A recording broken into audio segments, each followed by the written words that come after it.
Како што видовте и денеска судот продолжи во истиот стил во кој што тераше и досега, на сила кон нас како обвинети и поданички кон специјалното јавно обвинителство.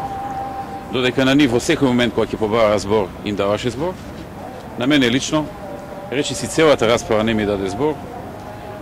Дури кога протестирав и ми се закани со наводна казна, дури на крајот кога фактички по закон мораше да ме прозве за да се произнесам за одредени работи, добив збор.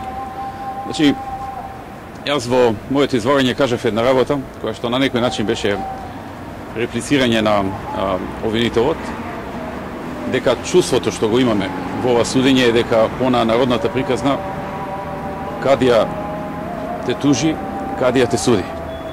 Всушност вистинските зборови се СДСМ те тужи, СДСМ те суди.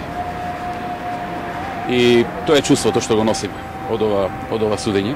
Повторно денеска, како што забележавте, се боревме за да ги добиеме основните права. Нешто што во закон е наше право, нешто што ни следува, како што е добивање навреме на записник, односно добивање на CD-то во рок од 24 часа, CD од снимката од претходното судење, за да може да го анализираме и да се подготвиме за следното рочиште. Ни беше дадено од CD-то на самото рочиште денеска, со тон со кој што требаше да се заблагодариме дека ни го дале CD-то, кое што по правило требаше да го добиеме во вторникот, а го добивме директно на денешното судење без да имаме можност да го проучиме. Тоа трае околу 4 часа. На наша интервенција, повторно како некоја голема остапка, ни беа дадени половина час да на брзина прочитаме што сакаме да прочитаме или да погледнеме. Не можевме да погледнеме, бидејќи за тоа е потребна компјутерска опрема. Така што едно нефер однесување, еден нефер судски процес. Се чувствуваме дека сме со нееднакви оружја, и тоа свесно. Дека судот кон обвинителството се однесува како мајка, а кон нас како маќа. Всушност, можам да констатирам дека со едно вакво неприродно целосно менување на судиите, кои што треба да судат за случаите од СЈО, практично де факто се направи специјален суд за нас и очигледно се одбра личности, судии, кои што судењето ќе го тераат на сила, со недавање збор, со сечење ако почнете да зборувате, со закани за казни, ако нешто искоментирате на вашиот адвокат. И навистина судот денеска и во претходните денови не доликува на суд. Очигледно судиите како да имаат одлуката во глава донесено однапред и практично брзаат што побрзо да ги завршат рочиштата и да ја соопштат и можеби кон некого да се додворат со таквото брзо и ефикасно осудување на луѓето кои што се нивни политички противници, мислам на тие на кои што им се додворуваат. Така што присуствувавте повторно на еден таков чин, на едно судење кое што не наликува на судење. Повторно ни закажа цела недела судење, иако укажавме дека веќе во таа недела имаме 2 датуми во кои што имаме судење. Повторно со еден дрзок тон, со една нетрпеливост кон нас, ни беше укажано дека тоа не го интересира судот и дека ќе ни даде нови датуми и практично без малку цела таа недела повторно треба да бидеме во суд, додека да речеме на Зоран Заев, нашиот политички конкурент, очигледно омилен во овој суд, му се даваат рочишта на 2 месеци, а веќе пред да се доближи неговото судење, самиот суд планира дека тоа ќе биде одложено. Како што можевме вчера да видиме по порталите, од некои списоци што излегува на порталите за роковите, кога ќе се суди, односно на кои судења ќе им треба камера, затоа што законот наложува да има камера на судењата. Во судењето на Заев не предвиде дека треба да има камера, предпоставуваме од причина што очекува дека ќе биде одложено, односно веројатно можеби имаат и информација дека ќе биде одложено. Така што кај него судењето оди еднаш во 2 месеци, со планирано одложување кое што или го прават неговите адвокати, или го прави обвинителот, или самиот суд однапред веќе има обмислено причина за или барем има информација дека ќе биде одложено и тоа не е никаков проблем.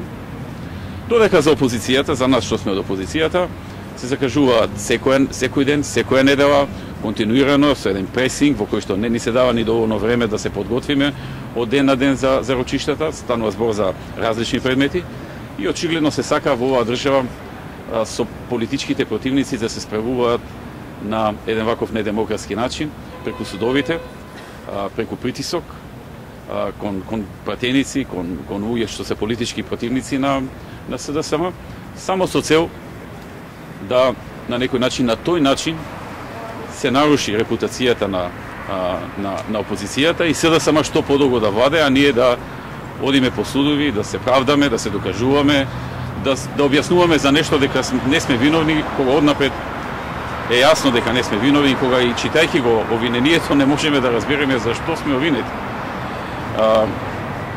Јас навистина не можам да разберам зашто сум обвинет во овој случај, бидејќи како што читам, обвинет сум за нешто што сум сакал. Во обвинението пишува сакал, потенцирам сакал, да се набави блиндирано возило и сакал, потенцирам, сакал, тоа да не го знае јавноста.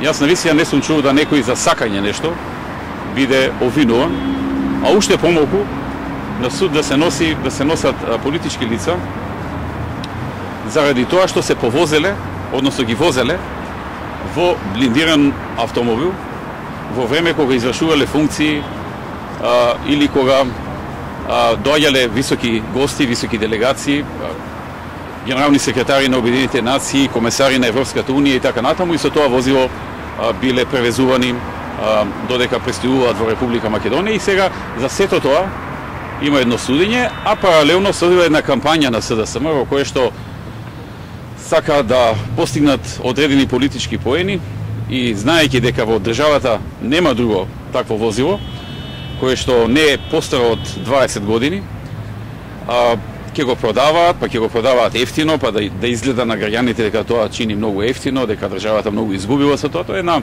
една пародија. Па секоја држава има најмалку 10 такви возила, за кои што денеска тука не повикуваат да не судат, најмалку 10, некои имаат поголеми држави по 50 и по 100 и така натаму. Македонија има едно такво возило, кое што заштитува од различни безбедносни ризици, вклучувајќи подметнати мини, вклучувајќи подметнат динамит, стрелање преку снајпер и така натаму, што мислам дека е нормално во цел свет. Значи нема држава каде што сум престојувал како премиер, а сум престојувал во многу, да не сум бил дочекан во такво возило и да не сум видел како моите колеги и многу пониски рангови од моите колеги премиери биле обезбедувани на тој начин. И конечно јас не сум тој што одлучува како премиер, кога бев премиер, во какво возило ќе бидам транспортиран. Има закони, има правила, има упатства, има министерство кое што е задолжено за тоа и кое што пропишува на кој начин лица со таква функција треба да бидат заштитени. Нивните животи треба да бидат заштитени и тие правилници се согласно правилниците во другите држави. Наспроти тоа сега гледаме една пародија, еден популизам во кој што гледаме дека актуелниот премиер, за да покаже колку е тој штедлив или великодушен или не знам што, се вози наводно според она што го дознаваме во неблиндиран автомобил, додека сите други, како што можевме да видиме, се утепаа од возење во овој автомобил кој што сега наводно ќе го продаваат. Сите делегации до сега странски, откако дојде на новата власт, високи личности се возат во ова возило. И се, како што видовме низ порталите, се возат и многу други личности, но само за нас се води поставка, конкретно за мене, дека јас сум примил награда со тоа што сум се возил во возилото. Замислете, ми судат затоа што сум примил награда, затоа што сум се возил во возилото и затоа верувам не ми е јасно зошто ме судат. Ја ја одговорив тоа на судиката дека мене обвинението не ми е јасно, не можам да разберам дека награда ако премиер го возат во блиндиран автомобил со степен на заштита како што пропишува законот и во нашата држава и во другите држави.